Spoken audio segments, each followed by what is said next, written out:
आपने नहीं देखी होगी तो आपको यह जरूर देखनी चाहिए। फिल्म की जो कहानी है वो सत्यप्रिया आचार्य नाम के एक मेन कैरेक्टर पर आधारित है।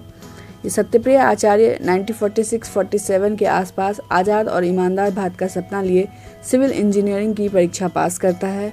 पढ़ाई में वह इतना अव्वल है कि उसे गोल्ड मेडल हासिल होता है। सत्यप्रिया के माता पिता नहीं हैं और उसका जो भरण पोषण है वो उसके दादाजी ने किया है।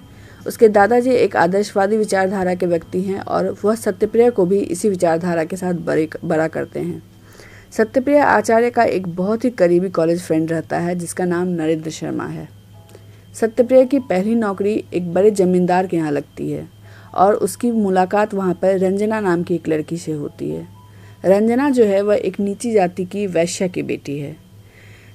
सत्यप्रिया जिस जमींदार के यहाँ काम करता है उस जमींदार की बुरी नज़र रंजना पर रहती है, लेकिन रंजना को ऐसे लोगों से चिढ़ है जो सिर्फ उसकी खूबसूरती को निहारना चाहते हैं या फिर उसे गलत नज़रों से देखते हैं। रंजना सत्यप्रिया की नज़रों में अपने लिए इज्जत और न्याय देखती है। सत्यप्रिया रंजना की स्थिति से आहत है और उसे सहारा भी देना चाहता है, लेकिन वह अपने दादाजी के आदर्शों से बंधा है जो कि उसे एक नीची जाति या वैश्या की बेटी को छूने या अपनाने की इजाज़त नहीं देते। रंजना को लेकर हमेशा सत्यप्रिया उधेड़बुन में रहता है और इस उधेड़बुन में आखिर एक दिन ऐसा होता है जब रंजना उस जमींदार के बुरी नज़रों का शिकार हो जाती है। उसके बाद सत्यप्रिया को एहसास होता है कि उससे बहुत बड़ी गलती हो गई। अगर वह अपनी बेड़ियों को तोड़ने की हिम्मत जुटा पाता तो आज रंजना पर दाग के धब्बे नहीं लगते।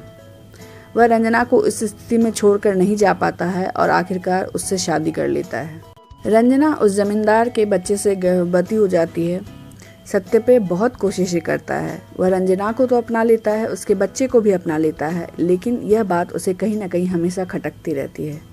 सत्यप्रिया जब रंजना को साथ लेकर अपने दादाजी के पास जाता है तो उसके पुराने विचारों वाले दादाजी रंजना और उसके बच्चे की सच्चाई जानने के बाद उसे अपनाने से इनकार कर देते हैं।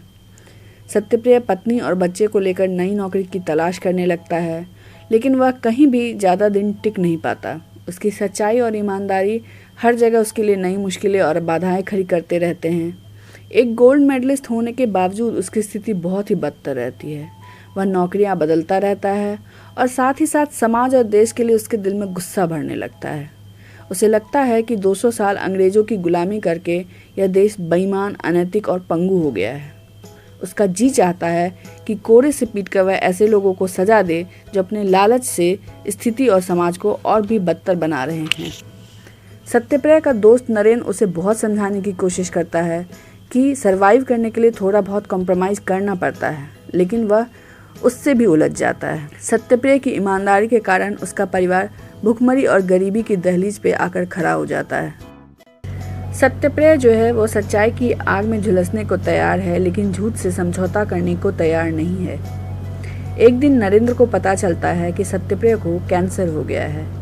अब इससे आगे की कहानी मैं नहीं बताऊंगी, आप इससे आगे की कहानी खुद जाकर देखें कि आखिर आगे क्या होता है। क्या सत्यप्रिया पत्नी और बेटे के लिए समझौता करता है? क्या उसके दादाजी उसे माफ़ कर पाते हैं? क्या उसके दादाजी रंजना और उसके बच्चे को अपना पाते हैं? ऐसे कठिन समय में भी सत्यप्रिया के पास एक बहुत अच्छा ऑफर आता है जो उसके परिवार के भविष्य को सुरक्षित कर सकता है। तो क्या ऐसे समय में सत्यप्रिया समझौता करता है? आखिर रंजना ऐसा क्या करती है जिससे सत्य